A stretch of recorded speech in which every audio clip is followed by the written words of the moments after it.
No. Okay. There was an incident with that you talked about it on an interview I saw at a hotel where Suge tried to, and you and Suge had kind of, you had to back him down a little bit. You remember that incident? Can you talk about that a little bit? Yeah, look, I don't harp on the negative. And me and Suge Gotcha. became very that play, in my opinion, is what made me and Suge get very close. Okay, got closer. Gotcha. We got closer behind that. Um, he probably didn't realize who I am and maybe some of my capabilities from that Correct. standpoint. But he was in New York talking about to Kevin Lyles. So you could check again. I like when I give you things so you can go fact check. But he was in Def Jam offices at the time talking to Kevin Lyles, telling Kevin Lyles that Ja Rule was his artist, or he's gonna take Ja Rule or something. And Kev called me from his bathroom phone in his office saying, "What happened in LA?" And I'm like, "Nothing." He's like, "Where's your brother?" I'm like, "What's wrong? You sound crazy. Like, are you okay?" He nervous. You can feel he's under pressure from Suge. And he's like, "What happened?" I'm like, "Nothing happened. I was there. We was at Enterprise Studios. I was there." But next thing you know, I call after we get off with Kev. I tell Kev make sure he stays safe, and then I call my brother. And I say to Irv, "Yo, Suge's in New York talking about Jazzy's house." He said, "Get the fuck out of here. He wouldn't do that shit." I said, "You mind if I go see him?" And Irv said, "I don't give a fuck what you do. I don't care." Yeah. So I found out where he was at. He was at St. Regis Hotel. Okay. If you're on the West Coast, if anyone ever comes to New York and go to St. Regis Hotel and Yeah. you're of color, you understand what happened that day. Yeah. Yeah. Okay. This is like one of the white hotels in New York City. Yeah. Top of the line, Yeah. but old white money. St. Regis Hotel is right on like with 55th and 5th Yeah. in the heart of in Manhattan in the city, Midtown. So I go Right. to the front. I go and pick up a few of my homies.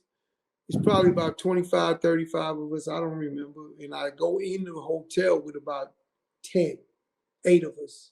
Me plus one, 8 plus one, 9 of us. And I left everyone else across the street from the hotel on the wall so no one could say so security, no one could say anything. You know what I'm saying?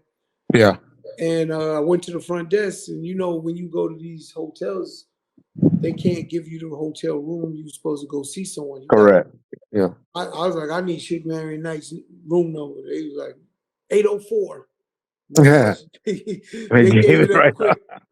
And all my dudes that I was with, they got hoodies on, and you know what I'm saying. And we go right to the room. I knock on that door.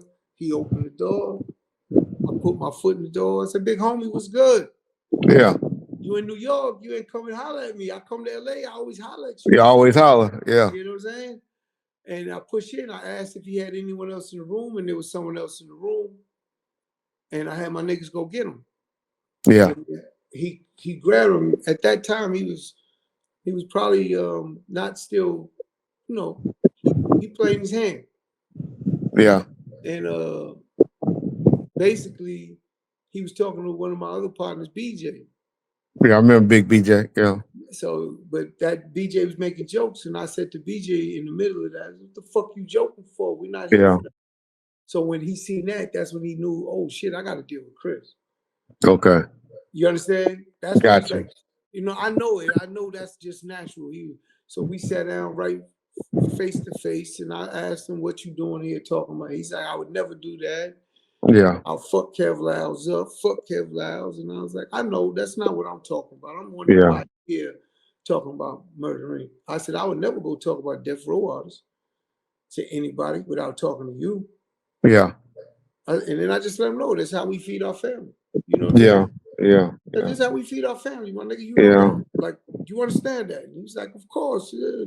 Fuck Kev, we get back. All right." And I said, "I see you on the West Coast." And I leave. And we get up and we leave. And I waited across the street for him to come home so he could see how many people I had with me. Okay. So when he came out the hotel, because he was packing his bag to leave, when he come out the hotel, he see me, he said, I'm gonna see you in LA. I said, you will. And we ever since then we was better than before. That's good. You know what I'm Because the saying? time when I met with you guys in like 2001, it was all love. You know, when we came to the No, it studio, was the first, listen to me, it was, I yeah, look this at it was like like this. 2004. I look at it like this. Suge Knight is a predator, yes or no? Huh? Yes. That's his MO. That was what he did. Yeah. In Yeah. this music industry, niggas could talk all the shit they want. I watched that man mobbing at one point, and I watched him when he wasn't mobbing at Got another you. point. Yeah. You know what I'm saying? And Mhm. oh, shit got knocked out. Yeah, niggas could get caught, Oh, yeah. but niggas could get dealt with too. Exactly. And I know that Exactly. happens. So it's like, come on, like I put shit in perspective. Like, yeah, I get it. Anyone could get got, like, or touched, or something could happen. Let's talk But about there was the definitely a point, like I said, he running around with Bloods and Mexicans and Crip. yeah. You You had an know, incident with the I'm gonna tell you Mexicans, right? this. I'm gonna tell you Yeah. this. 20-some years ago, that's when I met Big U through Suge. Yeah. And Correct. the way I met him, he's like, this nigga's red, this nigga's brown, this nigga's blue. I Correct. won't say no other names, but that's what he did when we was out there, when we Okay. first linking up. Yeah.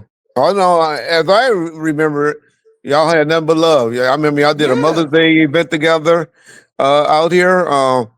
I remember y'all did the switch. Y'all helped Crooked Eye get his name on the map facts. by putting him in that Shiny video. Hey, he didn't charge us for no samples when Ja used his music. Well, that's The how we met. That's Tupac, where the call came. Yeah, that's on how it Pain. all went down. So it was That's always all. love That's from the yeah. beginning. But when I heard him talking about Ja's his artist and Kevin Lyles is going, I just had to go see for myself Yeah. and let him know, like, if that's the play, you're gonna run into a wall because this ain't Yeah. gonna be easy, bro. He tried the same thing with Cash Money with Lil Wayne for a minute. Then That's yeah. his MO. It's not like Yeah. we don't know, but to his credit, I promise you, I got a video of it. Right after that meeting, maybe 2 weeks, 3 weeks, there's a video of me and him in Miami. He going crazy with me. Telling me, this is the big homie, this and that. He's Yeah. going crazy with me because he's seen something that he didn't probably think he was going to see. Yeah.